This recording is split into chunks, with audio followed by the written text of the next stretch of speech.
30번 보겠습니다. 53페이지입니다. 교회의 정치 해가지고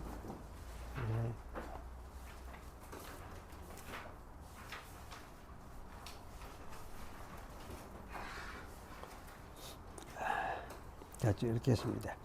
우리는 이 참교회가 우리 주님께서 당신의 말씀에서 가르치셨던 영적 질서에 따라 반드시 칠이되어야 한다고 믿습니다. 참교회에는 하나님의 말씀을 설교하고 성례를 집행하는 사역자 혹은 목사가 있어야 합니다. 또 목사와 함께 교회의 회의를 구성할 장로들과 집사들이 있어야 합니다. 이러한 방편으로 그들은 참교회를 다음과 같이 보존합니다. 즉 이들은 참된 교회가 전파되는지를 살피고 또 악한 사람들을 영적인 방식으로 번징하고 또 억제시킵니다. 또한 가난한 자와 고통받는 모든 자들이 자신들의 필요에 따라 도움을 받고 위로를 받도록 살핍니다.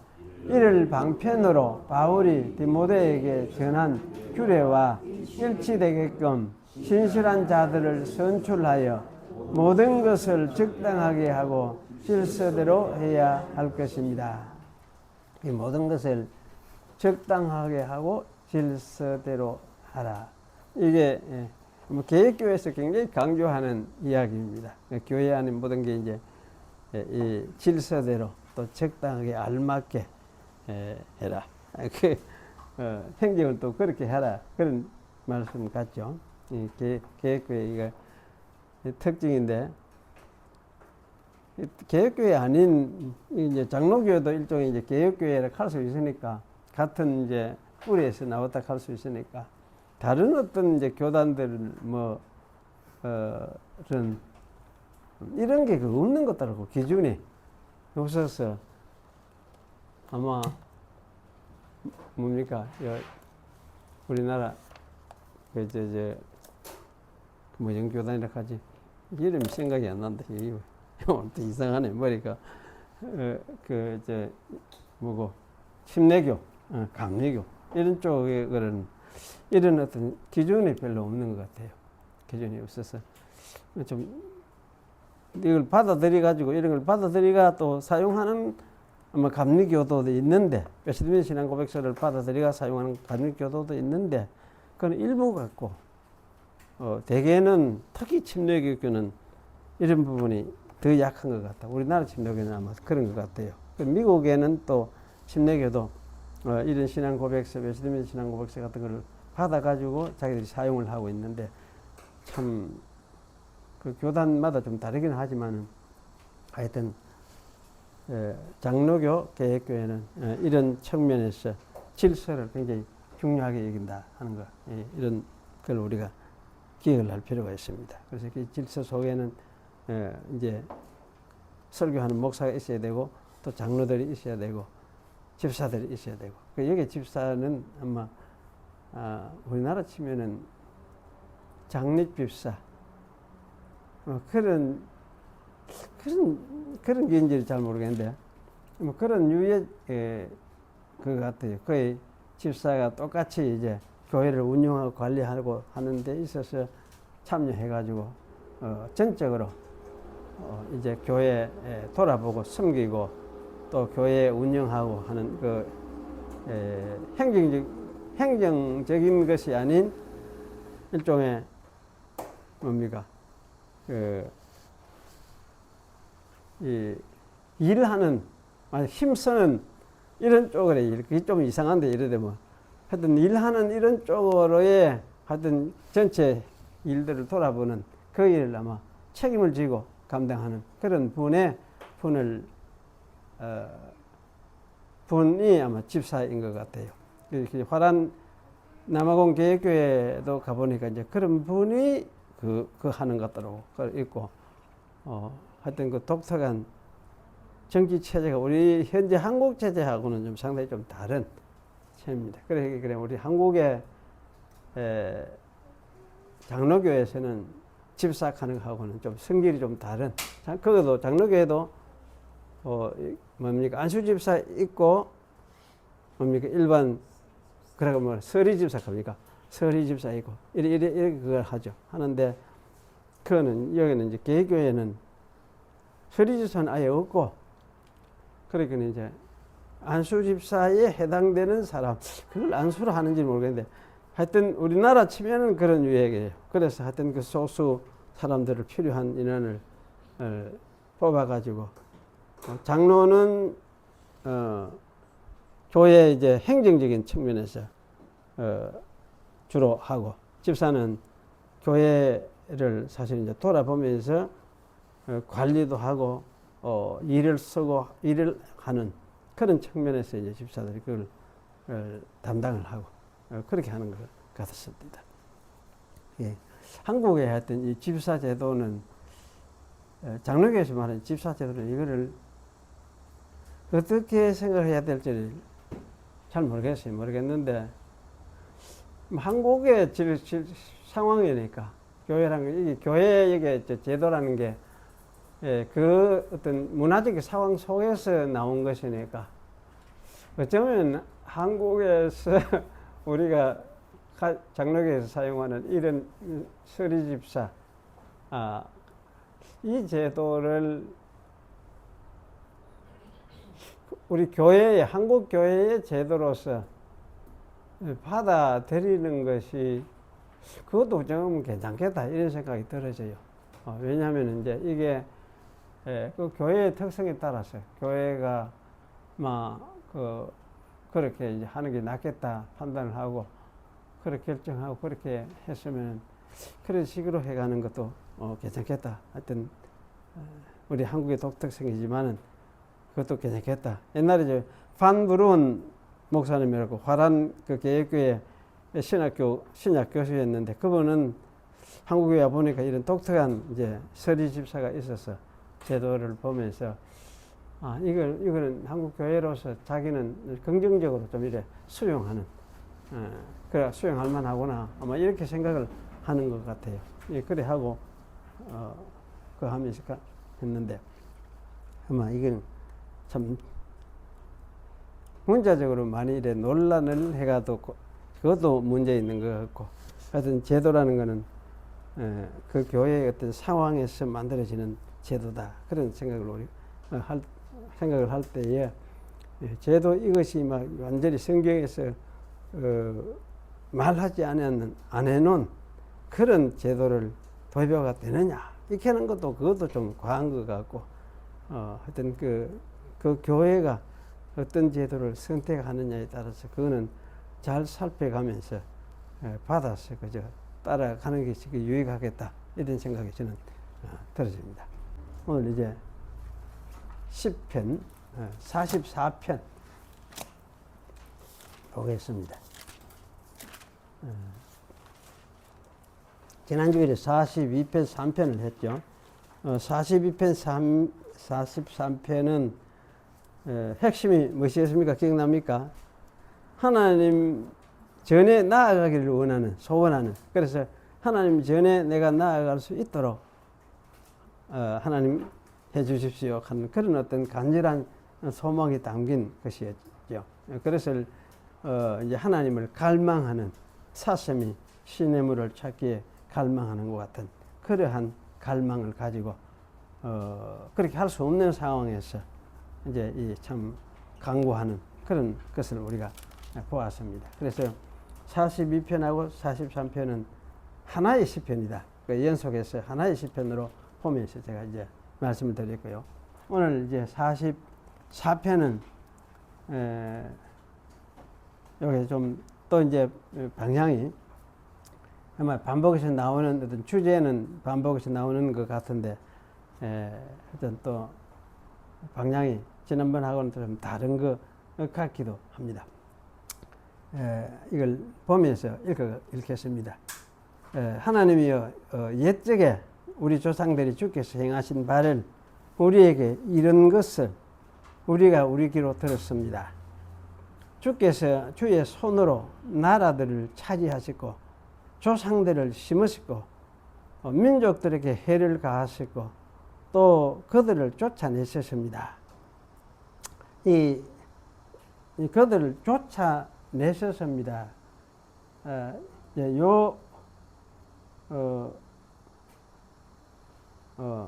말은 좀 우리 조상들은 번성하게 하셨습니다.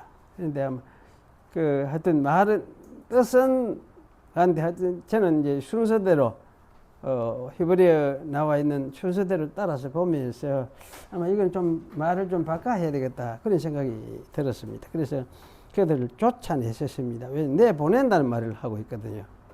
히브리 말로 조상들의 칼로서 땅을 차지한 것이 아니요 그들의 팔이 그들을 구원한 것이 아니라 오직 주의 오른손과 오른팔과 주의 얼굴 빛으로 하셨사오니 이는 주께서 그들을 기뻐하시기 때문입니다. 하나님이여 주는 나의 왕 바로 그분이시니 이걸 나의 왕 주는 그분 바로 나의 왕이시니 이렇게 해도 좋을 것 같습니다. 그래 야곱에게 구원들을 명하소서. 주를 의지하여 우리 원수들을 우리가 찌르며 주의 이름으로 우리 대적들을 우리가 짓밟으리이다. 왜냐하면 나의 활을 내가 신뢰하지 않을 것이요 나의 칼이 나를 구원하지 않을 것이니 오직 주께서 우리를 우리의 원수들에게서 구원해 오셨으며 우리를 미워하는 자들을 부끄럽게 해 오셨기 때문입니다. 하나님을 우리가 온종일 찬양하였고 또 주의 이름을 우리가 영원히 찬양하겠습니다. 9절은 이제 뜸을 좀 지었죠. 그런데 주께서 우리를 거절하사 욕되게 하셨고 우리의 군대와 함께 나아가지 아니하십니다. 주께서 원수에게서 우리를 후퇴하게 하시오니 우리들을 미워하는 자들이 자기들을 위하여 탈취하였습니다. 주께서 우리를 양같이 먹거리가 되게 하시오니 주께서 나라들 중에 우리를 흩으셨습니다. 주께서 주의 백성을 헐값에 파시오니 주의 백성을 파신 값이 많지도 않았사옵니다. 판 것 한번 봅시다. 한번 보니까 그 값도 별로 얼마 안 받고 그 하면서 그 왜 팔았는지 따지거든 이런 겁니다. 주께서 우리 땅의 거민들에게 욕이 되게 하시니 우리를 둘러싼 자들에게 조수와 조롱거리가 되게 하십니다. 주께서 우리를 나라들 가운데서 속담거리로 만드시며 이방 사람들 가운데서 머리 흔듦을 당하게 하시옵니다. 이런 게죠. 조롱하고 볼 것도 없는 이런 어떤 이제 상황이죠. 온종일 나의 능력이 내 앞에 있사오며 부끄러움이 내 얼굴을 덮고 있사오니 나를 비방하고 모독하는 소리 때문에 이제 하여튼 이 사람을 비방하면서 사람을 모독한다는 말은 하여튼 하나님도 동시에 비방하는 네 하나님이 니를 그렇게 만들더냐 뭐 시기에 이제 어떤 그런 것입니다. 그래서 이게 모독하는 소리 때문에 나의 원수와 나의 복수자 때문입니다. 이 모든 일이 우리에게 임하였으나 우리는 주를 잊지 아니하였고 우리는 주의 언약을 깨뜨리지 아니하였습니다. 우리 마음이 뒤로 물러서지 아니하였고 우리의 걸음이 당신의 길에서 떠나지 아니하였으나 그런데도 당신은 우리를 성냥의 굴에 밀어 넣으셨고 사망의 그늘로 우리 위에 덮으셨습니다. 만일 우리가 우리 하나님의 이름을 잊었거나 우리 손이 이방인에게 펴졌더라면 어찌 하나님이 이것을 찾아내지 아니하셨으리까? 무릇 주는 마음의 비밀들을 아시는 분이십니다. 무릇 당신 때문에 우리가 살육을 당하며 종일 우리가 살육당하는 양같이 여김을 받았습니다. 깨소서 어찌하여 주무시나이까? 나의 주여 일어나소서. 우리를 영원히 버리지 마소서. 어찌하여 주의 얼굴을 돌리시며 우리의 고난과 압제를 잊으십니까? 실로 우리 영혼들이 녹아 진토가 되었고 우리의 몸은 땅에 붙었습니다. 일어나소서. 우리를 도우소서. 주의 인자를 위하여 우리를 구속하소서. 예.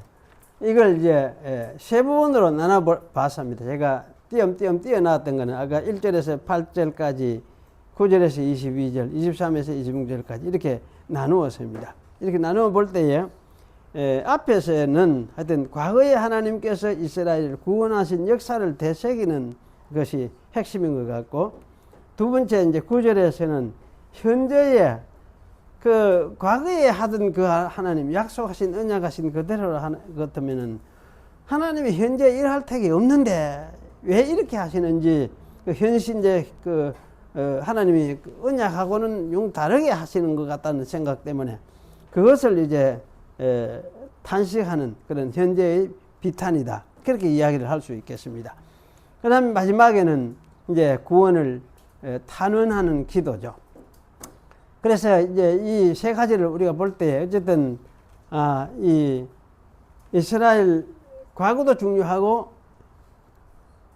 현재의 안타까운 상황도 사실 참 중요하고, 이런 가운데서 여기서 하나님이 우리를 구원해 달라는 이것을 이제 간구를 하는데, 이런 간구를 하는 것은 하여튼 과거에 약속하신 그 언약대로 또 구원을 이루어 오셨던 그 하나님의 그 사역 때문에 그걸 근거로 하고 현재도 이야기를 하고 있다. 그래서 언약적인 그 원리를 가지고 이야기하는 것이 참 중요하구나. 그걸 이제 우리가 기억을 할 필요가 있겠습니다. 그 다음에 여기서 우리가 이제 생각할 것은 저자 문제, 그리고 역사적 배경을 우리가 생각을 해봐야 됩니다. 이 저자하고 역사적 배경을 논의해보고 생각해보고 하는 것은 이게 왜 필요하냐 하면은 이게 참 중요해요. 이것을 좀 알아야 이 시편을 읽을 때도 이게 말하라기 이게 무슨 누구에 대한 이바구인지, 뭐 그냥 누가 어떻게 어떤 상황에서 이런 이야기를 하는지, 이런 것이 더 이제 구체화되고 세부적으로 이해가 되고 이렇게 되면서 똑바로 이제 시편 자체를 이해할 수 있게 되거든요. 그래서 사실은 저자도 아는 것도 필요하고 역사적 배경을 우리가 이해하는 것도 사실은 중요합니다. 그러니까 이 시의 이제 주인공이 먼저 우리 생각할 것은 개인인지 또는 여러 명인지에 대해서 좀 여러 논의가 있습니다. 왜냐하면 이 시에서 기도하는 자를 나라고 이렇게 기도를 나라고 했다가 또 우리라고 말하기도 하고, 우리라고 말하는 구절이 절대 다수적으로 많습니다. 그래서 어떤 이는 이 시의 등장인물이 아마 왕과 백성이다, 이렇게 생각을 하기도 합니다. 이게 크레이기라는 그 이제 시편, 유명한 시편 주석이 있는데요. 세계적인 시편 주석인데, 하여튼 이렇게 해놨어요. 왕과 백성, 이렇게 이제 생각을 하고 있습니다.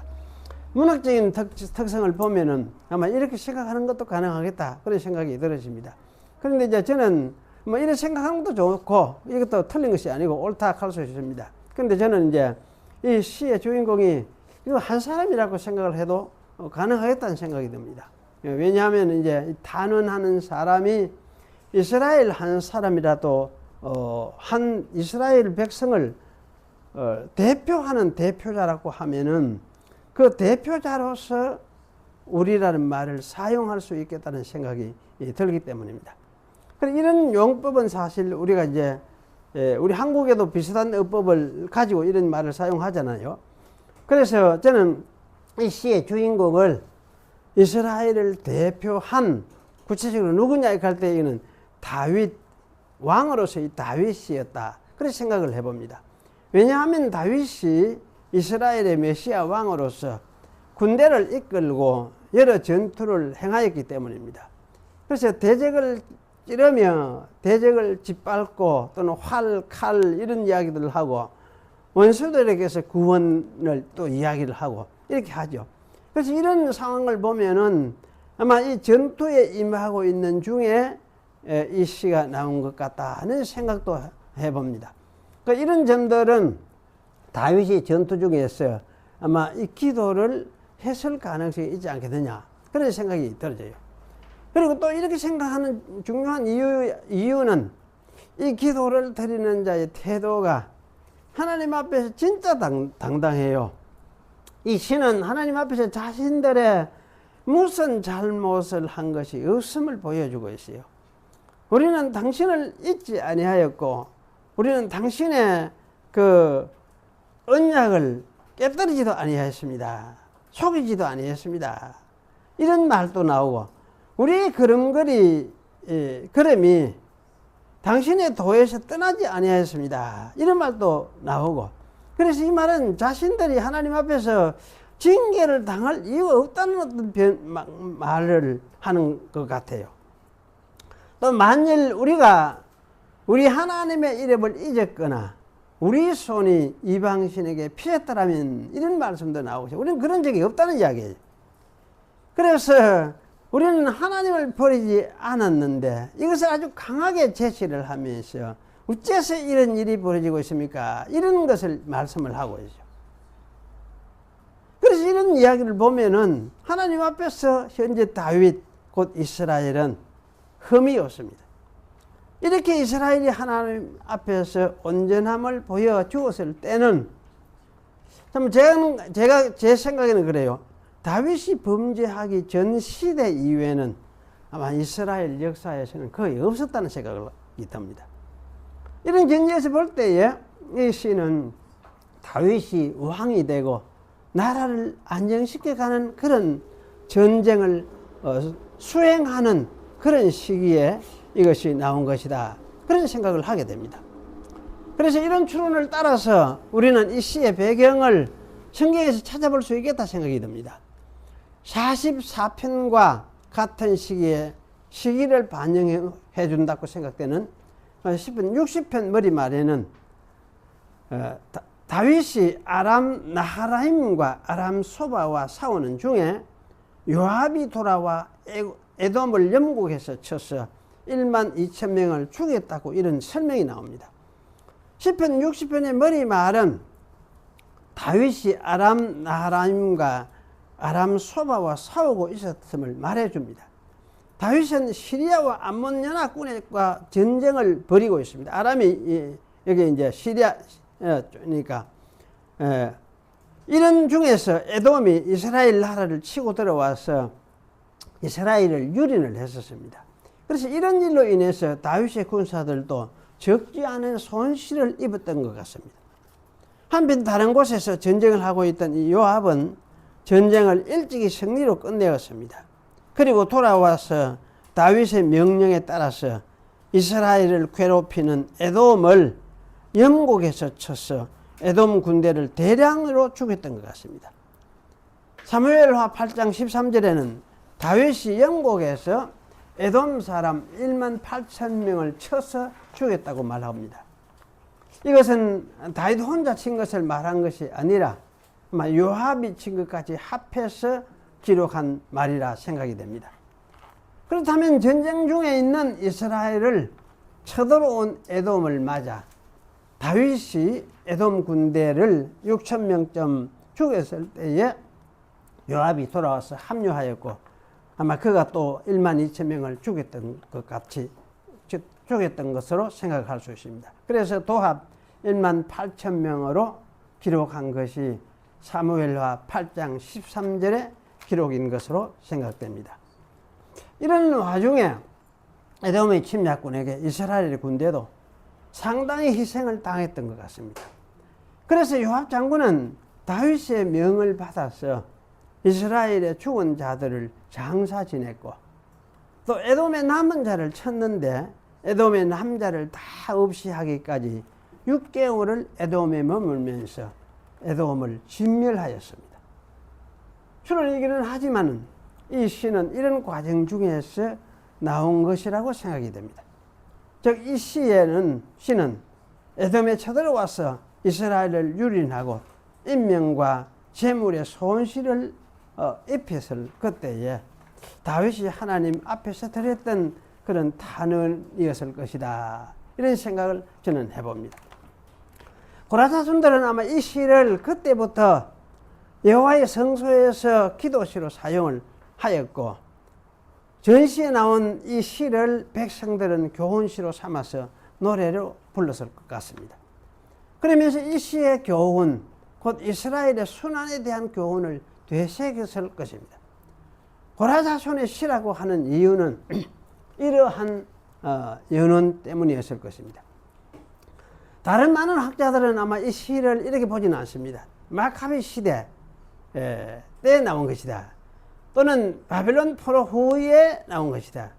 또는 이제 히스기야 시대 때 나온 것이다. 이렇게 생각을 해왔습니다. 주께서 주의 백성을 나라들 가운데서 흩어지게 하셨다 하는 이 말 등을 생각을 해볼 때 나라 가운데 흩어졌다. 이는 바벨론 포로 잡혀간 걸 이야기하는 것 같은 그런 생각이 들게 해요. 그래서 이런 생각을 할 때에 어쩌면 이런 생각도 할 수 있겠구나 그런 생각이 들기는 합니다. 하지만 저는 이제 이런 견해를 좀 받아들인다고 해도 이 시가 나온 근본적인 출발점은 위에서 말한 바와 같이 다윗 시대라 생각을 합니다.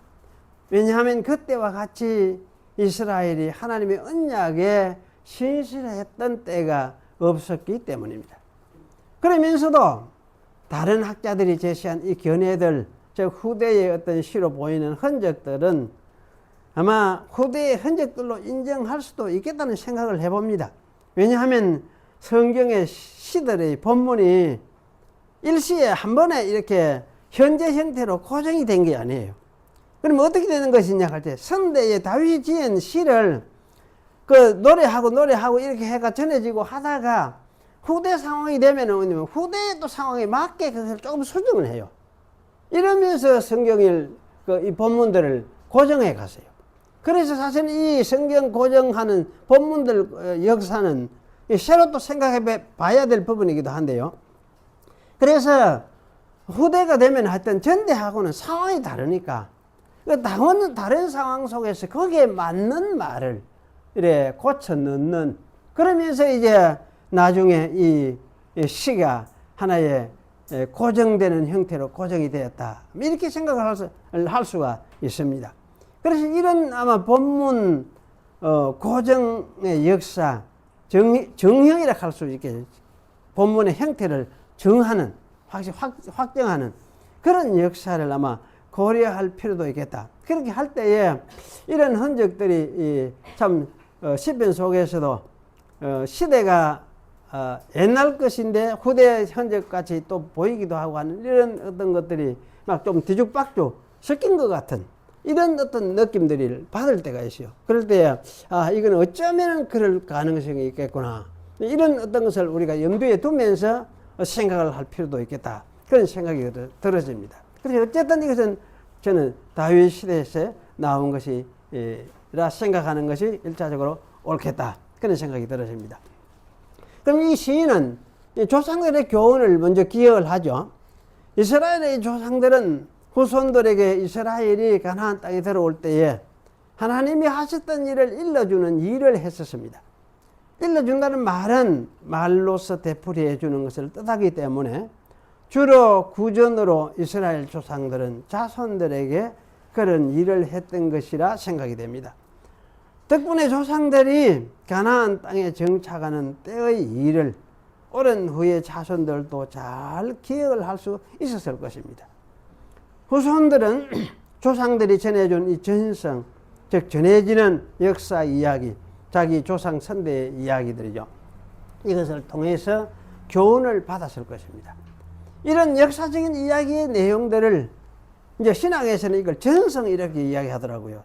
전성 또는 전통. 전통은 이제 이쪽이 좀 보수적인 측면에서 말하는 전통하고는 좀 하고 좀 진보적인 쪽에서 말하는 전성 이거하고 좀 구분을 해야 되겠다. 저는 이런 생각이 들어요. 들어지는데 하여튼 이걸 뭐 전성이라 하든지 전통이라 하든지 우리 쪽에서는 성경 이야기 선대적인 하나님이 선대에 하나님이 구원하셨던 그 사역에 대한 이야기들 그런 것을 우리는 이제 그냥 전성이다 또는 전통이다 이렇게 이제 이해를 하도록 하십시다. 하나님께서는 이스라엘을 가나안 땅에 정착시키시고 거기 살고 있던 민족들을 쫓아내셨습니다. 이스라엘의 칼과 힘으로 한 것이 아니라 오직 주의 오른팔과 얼굴의 빛, 이스라엘에 대한 자비로서 이스라엘을 가나안 땅에서 살도록 만드셨습니다. 이 사실을 후손들인 이 시의 주인공들은 전성을 통해서 잘 기억하고 있습니다. 이전에 있었던 하나님의 구원 사건들을 자손들에게 잘 전수해 하는 것은 중요하죠. 사실 이게 참 잘 개혁교회에서 강조하는 것이 이것입니다. 자기 가족에서, 가정에서 부모가 자신들에게, 자식들에게 신앙의 전통을 잘 전수해주는, 믿음의 전통을 잘 전수해주는, 이걸 굉장히 강조를 하고 있어요. 왜냐하면 개혁교회는 언약을 강조하거든요. 언약은 어디서 중요하냐면 아브라함 언약부터 자손들에게, 자손들도 하나님의 언약 속에 포함돼서 은혜에 참여할 수 있도록 하나님께서 포함시켰을 것이다, 이렇게 믿고 시작하는 것이 이게 언약이거든요. 그래서 사실은 개혁교회에서는 이 부모가, 예수를 믿는 부모가 그 가정에 나는 아이들을 이렇게 교육을 하고 가르치고 신앙을 전승하는 것을 굉장히 중요하게 여깁니다. 그래서 사실 이게 참 중요하다는 생각이 들어져요. 어릴 때 시기 놓치 보면 참 안 돼요. 참 자라 보면 저거가 머리 커보면 그것도 더 어려워지는 것 같아요. 그래, 이 시의 주인공들이 이전의 역사를 기억하는 것은 현재에도 그 역사의 교훈이 사실이어야 한다는 그 당위성 때문입니다. 즉 하나님의 선민의 후손인 자기들을 현재에도 하나님께서 조상들의 시대와 마찬가지로 함께 하시면서 구원하여 주셔야 하는 것이 당연한 사실이었기 때문입니다. 이 시의 주인공은 이스라엘이 하나님을 섬기고 따른다면 하나님이 함께 하셔서 원수들을 물리치도록 해 주실 것이라는 이 신명기의 약속을 잘 기억하고 있었던 것이 분명합니다. 그런데도 현실은 그 약속의 말씀과는 반대의 양상이 벌어졌습니다. 그래서 하나님이 왜 이런 언약에 맞지 않는 일을 일으키실까를 의문스러워하면서 조상 때의 일을 되새겼고 또 하나님을 향해서 하소연하려고 했던 것입니다. 조상들에게 약속의 땅을 차지하게 해 주셨던 하나님이 그들의 자손들 역시 구원해 주셔야 하는 것이 당연하기 때문입니다. 그래서 시인은 하나님께 구원을 베풀어 달라고 요청합니다. 주는 나의 왕 그분이시니 야곱의 구원을 명하소서. 야곱의 구원을 명하소서, 이렇게 할 수도 있고 야곱에게 구원을 명하소서, 이렇게 할 수도 있습니다. 시인은 하나님을 자기의 왕이시라고 부릅니다. 다윗은 하나님을 굉장히 친근히 자기의 왕으로 표현합니다. 아마도 그때까지 자기와 함께 하시면서 무수한 전투에서 자기와 이스라엘의 군대를 구원하신 바로 그 하나님이시라는 의미가 여기에 담겨 있는 것 같습니다. 그분은 다윗 자기를 왕으로 세운 분이니까 진짜 왕은 하나님이 틀림없다라는 사실을 다윗은 고백합니다.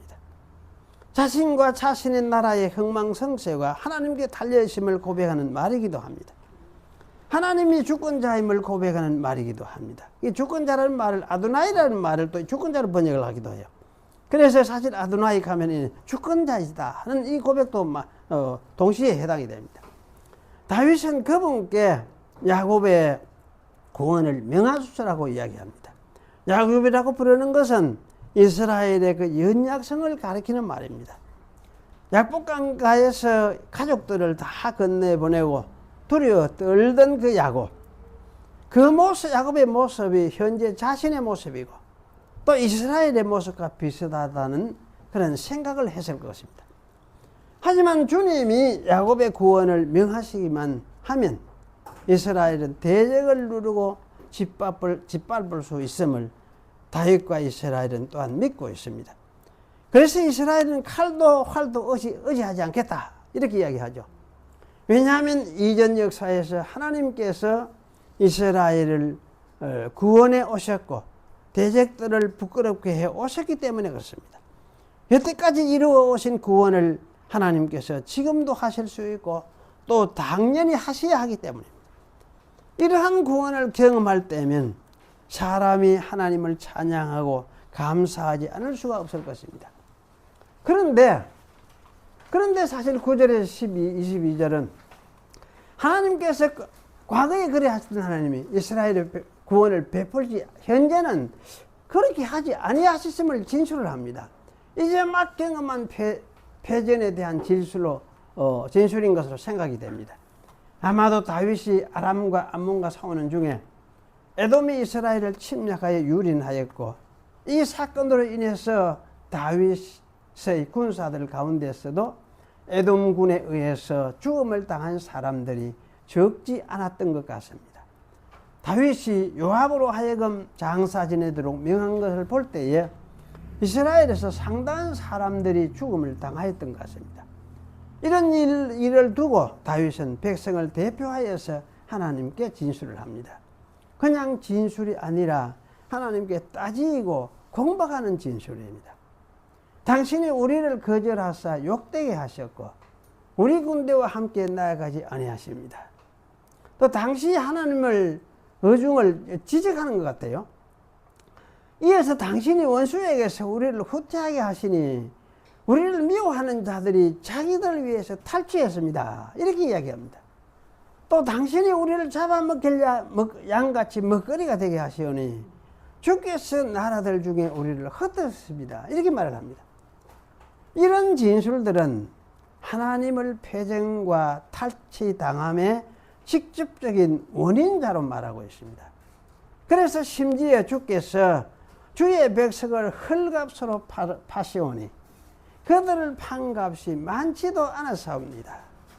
헐값으로 파는 건 현재 팔고 있어요. 그런데 그걸 보니까 얼마나 되는가 보니까 그거 얼마 되지도 않아요.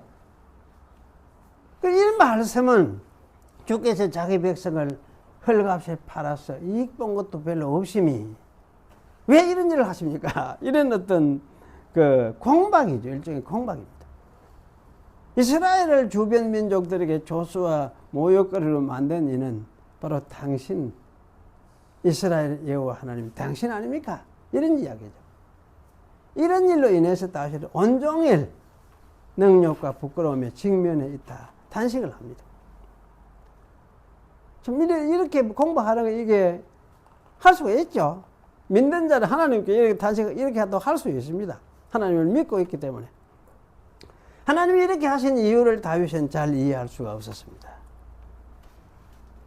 왜냐하면 그때까지 이스라엘이 하나님의 도를 버리지 아니하였고 하나님과 맺은 언약을 헛되게 만들지 아니하였기 때문입니다. 이스라엘은 하나님을 잊지 않았고 마음으로도 이 이방신을 향해서 마음을 주지 않았습니다. 그런데도 하나님은 이스라엘을 마치 성냥의 굴과 같은 곳에 밀어넣으시고 아마 늑대굴인지도 모르겠어요. 우리 옛날에는 늑대굴 했습니다. 철산에도. 죽음의 그늘이 그게 덮이도록 했습니다. 하나님은 이스라엘의 살육을 당하게 한 원인자 같습니다. 이스라엘이 종일 도살할 양같이 여김을 받게 하신 이는 이스라엘의 하나님 여호와인 것이 분명합니다. 이런 말을 하는 이스라엘은 하나님 앞에 당당하며 허물이 없습니다. 고통을 당할 이유가 없습니다. 그런데도 여호와 하나님은 마치 주무시는 것 같기도 하고 이스라엘에게 얼굴을 돌리시고 고난과 압제를 외면하고 있는 분 같습니다. 이스라엘은 진토에 빠진 것 같습니다. 죽음에 임한 자 같이 힘을 잃은 상태가 되어 있습니다. 하지만 다윗과 이스라엘은 하나님이 일어나셔서 도우시며 구속하실 것을 간구합니다. 구속하실 것을 간구한다는 것은 책임을 지고 대가를 지불하라 하고서라도 구원해 달라는 말씀입니다. 왜? 하나님 이때 그래 해왔고 그래 하기로 하나님 약속 안 했습니까? 그래 무슨 대가를 지불하셔도 하셔서라도 구속해 주십시오. 이렇게 말을 하고 있습니다. 그리고 다윗이 이런 간구를 하나님의 성수에 거하던 고라 자손들도 받아서 여호와 앞에서 함께 간구하였을 것이 틀림없습니다. 고라 자손들은 이스라엘을 대신해서 하나님께 기도하였을 것입니다. 그러므로 여기서 고라 자손들은 아마 이스라엘을 대신하는 우리라고도 말할 수 있을 것 같습니다. 그리고 이 시는 구약의 다윗 시대에 다윗과 이스라엘의 낭패를 당하면서 이해할 수 없는 하나님께 드린 기도입니다. 이해할 수 없음으로 인하여 곤혹스러워함이 강하게 나타나 있습니다. 왜 하나님은 이런 곤혹스러운 일을 자기 백성에게 허락하실까요? 책망과 판단을 받아야 할 만한 죄를 지은 것도 아닌데 왜 이런 일을 하나님은 자기 백성에게 허락하실까요? 이런 사실은 하나님이 통치하시는 일에 있어서 죄와 죄악의 세력이 끼어들어서 방해할 수 있다는 것을 보여주고 있는 것이 아닐까, 이런 생각도 할 수가 있습니다. 그렇지 않다면 하나님이 자기의 통치에서 이런 틀을 열어놓는 것이 아닐까, 이런 어떤 하나님 통치하는 속에서 이런 것이 있을 수 있음을, 그래서 하나님께서 이걸 용인해 두고 있는 것은 아닐까, 이런 생각이 들어져요. 이 시는 이러한 질문에 대해서 답을 하지 않습니다. 하지만 시인은 그저 자기의 왕 하나님을 향해서 기도하였습니다. 이해할 수 없는 곤혹스러운 상황이지만은 하나님께 친근하게 기도하는 것이 참 중요하죠. 왜냐하면 이런 상황에서도 하나님을 친근히 하면서 기도한다는 것은 여전히 하나님을 신뢰하고 사랑하고 있다는 증거이기 때문입니다. 사람이 살다가 보면 이해할 수 없는 곤혹스러운 상황들이 일어나는 것은 사실입니다. 천재지변이 일어나서 하나님 백성이 고통을 당하기도 하고, 전쟁이 일어나서 그럴 수도 있고, 가난과 굶주림 때문에 이런 일이 있을 수도 있고, 병들어서 또는 압제로서 고통을 당하며 박해와 살해욕을 당하는 일이 하나님의 백성들도 일어납니다. 이런 일들을 일으키는 세력은 어쩌면은 호시탐탐 사단의 노리는 사단의 그 세력일 수도 있습니다. 또 사단의 세력이 하나님의 백성을 이렇게 대적하는 것이 할 수도 있지만은, 사단이 자연 세력도 이용해서 하나님의 백성을 이렇게 공격할 수가 있습니다. 이런 일로 인해서 하나님의 백성은 아무 죄가 없는데도 고통을 당할 수가 있습니다. 하지만 왜 이런 일을 하나님께서 허락하시는지에 대한 대답을 우리가 여기서 들을 수가 없어요. 그러나 할지라도 우리는 하나님을 신뢰하고 기도하는 것이 중요하죠. 이렇게 기도할 수 있는 것은 어쨌든 어떠한 일이 일어나든지 간에 하나님이 우리의 하나님이시고 또 우리를 구원하시는 하나님이시라는 사실에 변함이 없다는 것을 십자가 부활 사건을 통해서 우리가 알고 있기 때문에 그렇습니다. 하나님은 우리의 이해를 초월하시는 것이버리십니다. 그분의 뜻을 우리는 다 이해할 수도 없고 우리에게 반드시 모든 대답을 다 해주시려고 하나님이 의도하시지도 않으시는 것 같습니다. 그러므로 우리가 하나님께 인생의 삶에 대하여 대답을 다 드리려고 할 것은 아니다, 그런 생각이 됩니다. 이런 중에서도 분명한 것은 하나님은 우리 인간들보다 무한히 크신 분이라는 사실을 신뢰해야 한다는 것은 중요합니다. 무한히 크신 하나님이 우리 왕이시라는 것을 믿는 것, 이것은 인간의 모든 우리의 실존적인 문제를 그분께 맡길 수 있는 터전이 됩니다. 이런 믿음이 있다면 아무리 우리가 이해할 수 없는 곤란 가운데 있을지라도 그분을 의뢰하면서 기도하고 맡길 수가 있게 됩니다. 그리고 그분은 우리에게 궁극적인 소망이고 모든 문제의 궁극적인 해결자라는 것을 신뢰하면서 그분의 처분을 맡길 수 있게 되어집니다. 아마 바울도 이런 믿음의 맥락 위에 있었던 것 같습니다. 바울은 고난이 없는 것이 아니고 현재 고난을 많이 받았죠. 그래서 현재의 고난은 장차 우리에게 나타날 영광과 좋게 비교할 수 없다, 이렇게 했고, 또 우리가 종일 주님 때문에 죽임을 당하게 되며 돛살을 양같이 여김을 받았습니다, 이렇게 했습니다. 그러면서도 바울은 그러나 이 모든 일에 우리를 사랑하시는 이로 말미암아 우리가 넉넉히 이깁니다, 이렇게 말했습니다. 결국 바울은 마지막 날에 나타날 영광에 거기에 소망을 두고 있습니다. 그때 되면 모든 것이 해결될 것을 거기에 두고 있습니다. 예수님도 이런 태도를 가졌어요. 나의 하나님 왜 나를 이렇게 버리십니까? 이렇게 하셨지만은 아버지의 손에 모든 것을 위탁합니다, 이렇게 하시면서 돌아가셨습니다. 아버지를 전적으로 신뢰하면서 자신을 위탁하시고 죽으셨습니다. 그리고 부활하셔서 우리의 마지막 날의 영광을 예수님은 미리 선취하셨습니다. 이게 중요합니다. 이 선취란 말이 중요합니다. 선취, 미리 선취했다, 미리 이루셨다, 우리 마지막 날의 영광을. 예수님 자기가 부활하셨으니까, 십자가 지시고 부활하셨으니까 그럼 나중에 우리도 그렇게 만들어 주신단 말이에요. 그걸 보장을 하고 있거든, 예수님이. 그래서 이것을 뭐라 하느냐. 신학에서는 그런 이야기예요. 선취하셨다. 예수님이 우리의 미래의 부활을 예수님이 자기의 부활로서 미리 선취하셨다. 이렇게 이야기해요. 이 선취란 말 굉장히 중요해요. 그래서 이거 선취하셨습니다. 그러므로 예수님의 구속 사건은 구약과 신약의 모든 신자들이 고난에 대한 대답입니다. 그리고 보장입니다. 왜냐하면 그때 하여튼 우리 부가 부활되어서 참여하게 될 때, 예수님의 부활에 참여하게 될 때, 그때 모든 대답이 그게 다 이루어지니까. 이것이 사실 예수님의 죽으심과 부활하심이 우리에게 주어질 어떤 약속이라 할 수 있어요. 보장이라 할 수 있고. 이걸 이제 이런 선취를 예수님은 자기의 부활로서 이루었습니다. 따라서 우리 신자는 예수님의 구속 사건에서 우리 실존 문제에 대한 대답을 봐야 되죠. 여기 있습니다. 왜냐하면 십자가 부활이 우리 신자의 실존 문제에 대한 최고의 궁극적인 대답이기 때문입니다. 예수님의 십자가 부활은 최고의 계신 동시에 이 세상에서 일어나는 인간 문제들의 궁극적인 대답입니다. 그러므로 우리는 십자가와 부활이 보장하는 우리의 마지막 미래를 신뢰하면서 소망하면서 가야 하는 것입니다. 다시 말씀을 드리면 우리는 우리의 삶에서 주어지는 어떤 대답을 우리 믿음의 근거로 삼으면 아니 됩니다. 암에서 고침을 받았다. 혹시 이런 수가 있죠? 고침을 받은 수가 있습니다. 그래서 나는 하나님을 믿는다. 그러니까 참 그래가지고 하나님을 믿게 되면 그 사람 참 감사한 일이에요. 좋은 일이에요. 은혜로운 일이에요. 하나님 은혜를 베푸셨으니까. 하지만 그거는 믿음의 대상은 아니에요. 믿음의 내용은 아니에요.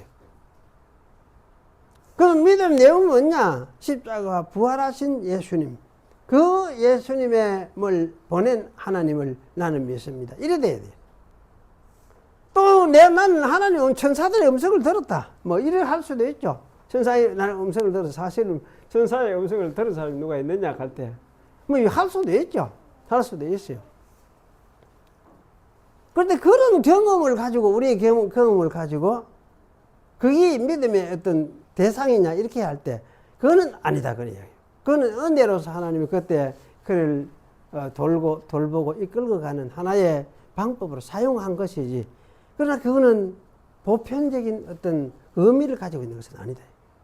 그 보편적인 의미를 가지고 있는 것은 무엇이냐 할 적에 예수님의 십자가 부활이다. 그런 말씀입니다. 그래서 이러한 예수님의 십자가 부활은 궁극적으로 우리 모든 것에 우리의 대답이 되신다는 걸, 이 사실을 우리가 기억을 하면서 우리가 마지막 날에 이 예수님의 부활에 참여하게 되지. 우리 개인의 부활이 아니고 사실은 예수님의 그 부활에 우리도 이제 참여하게 되는 그런 부활이에요. 이렇게 할 때에 모든 대답은 다 그것도 주어질 것입니다. 사실 이런 믿음을 가지고 현재의 문제는 신자가 어떻게 해야 되느냐? 견디는 것이죠. 대답을 몰라도 견디고 가야 하는 것이죠. 구원에 이르게 하는 하나님의 차별화한 방도가 이것도 틀림없긴 한데 참 답답기는 답답죠. 그러면서도 가야 되는 거죠. 이렇게 견디는 이것을 말하는 인내, 인내 또는 견인 이렇게 이야기합니다. 조직신학에서 이걸 인내라고 하고 또 견인 이렇게 이야기를 합니다. 물론 모든 일을 다 우리가 이해할 수 없다는 것을 아는 것 참 중요하죠. 다 이해할 수도 없고 이해할 수 없이 사는 게 대부분이에요. 사실은 하나님이 다 모든 일에 다 대답 주는 것도 아니에요. 그런데 하나님을 믿는 믿음이라는 것은 우리가 다 이해하기 때문에 이해되기 때문에 믿는 것은 아니에요. 오히려 이해할 수 없기 때문에 모든 것보다 크신 하나님을 믿는 거예요. 우리 믿음이라는 것이. 그래서 하나님이 사실 모든 것보다 크시기 때문에 모든 것의 대답을 나중에 해 주실 것이기 때문에 현재는 이해할 수 없을지라도 하나님을 믿는 거예요. 이것이 중요해요. 그럼 이스라엘은 과거 역사 속에서 이런 사건이 구체적으로 일어났죠. 일어났는데 그걸 가지고 실험을 했지만은 오늘 우리는 어쨌습니까? 예수 그리스도의 부활 사건, 십자가 부활 사건, 이것이 계시의 종국이고 완성이니까 이것을 보고 우리의 믿음의 근거를 여기에 두고 또 이 약속에 우리의 믿음의 근거를 두어야 한다는 것, 이것이 사실 우리가 기억해야 될 부분이기도 합니다. 어쨌든 이렇게 살아가는 신자들에게 하나님이 다윗에게 약속했던 것 같이, 이스라엘에게 약속하셨던 것 같이, 그 헤세드, 자비, 인자하심, 그거가 변하지는 않는 건 틀림없겠죠. 그건 변하지는 않아요. 그건 틀림없어요. 그 인자하심 때문에 아들을 보내셨는데, 아들을 보냈다고 해서 인자하심이 변한 건 아니에요. 그 안에 있는 자기 백성에게 하나님의 인자하심, 신실하심, 이거 끝까지 아마 계속될 것은 틀림없습니다. 그래서 우리의 견인이라는 것이 이루어질 것입니다. 그래서 견인이라는 것은 내가 참는 것만이 아니고 내가 참고 믿음으로 응답하면은 하나님이 이 속에서도 함께 나를 이끌어가는 이것이 사실 견인이라고 할 수 있습니다. 그래, 견인이라는 것은 사람이 막 노력으로 막 되는 것. 저도 옛날 조직신학 배울 때 그래 생각했어요. 견인이 사람이 노력으로 막 이렇게 해야 되는 것인가. 사실 그렇게 한다면 누가 그걸 이루어내겠느냐. 이제 굉장히 그런 생각을 많이 했는데 그런 것이 아니다. 하나님이 그 속에 임하여 계시면서 인자로서 신실하심으로 또 이끌어 가시는, 그래서 견인 마지막에 조직신학은 그래야 합니다. 영광에 도달하도록 이끌어 주실 그런 일을 주님께서는 지금도 하고 계시는 것이 틀림없다. 틀림없다. 그렇게 우리가 기억을 하고 그렇게 믿어야 되는 것이죠. 이것이 아마 성경이 가르치는 믿음이다. 그런 생각이 들어집니다. 그래서 당장 일어나는 어떤 사건을 가지고 뭐 대답을 해결하려고 하지 말고 그 예수님의 십자가 부활 사건 속에 우리의 궁극적인 대답이 있음을 기억을 하고 그걸 신앙하는 신앙을 가지고 우리는 가야 된다는 거. 이 감에 이렇게 나아가는데 하나님께서 함께 하셔서 계속 우리를 이끌어 주실 것이다. 그래서 천당 결국은 구원에 이르도록 해 주실 것이다. 이 사실을 여러분이 믿으시기를 바랍니다. 기도하겠습니다. 그러하신 하나님 감사합니다. 오늘도 주께서 우리에게 십자가와 부활을 통해서 약속해 주신 약속이 무엇인지를 다시금 되새겼습니다. 이 약속을 붙들고 우리도 주님의 나라를 향해서 가고 있습니다. 그리고 이 따끔 또 우리에게 임하였어서 주시는 말씀을 통해서 우리가 이걸 다시금 되새기고 늘 우리 생활에서도 또 주님을 이 약속의 말씀을 되새기면서 가고 있습니다.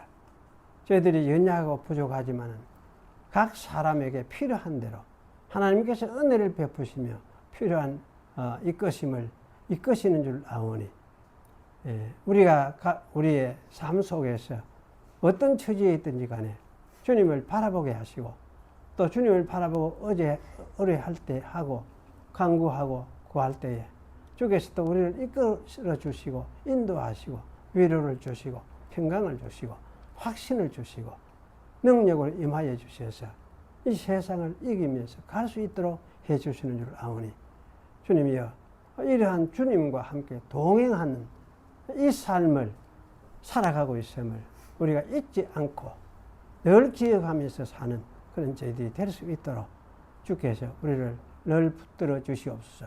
우리의 인간의 간사한 마음과 죄스러운 마음을 저희들은 우리 자신에게서 잘 보고 있습니다.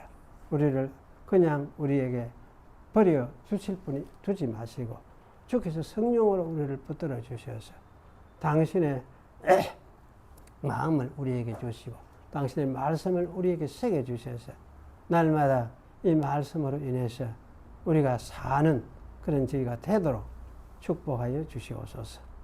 예수님의 이름으로 기도하옵나이다. 아멘.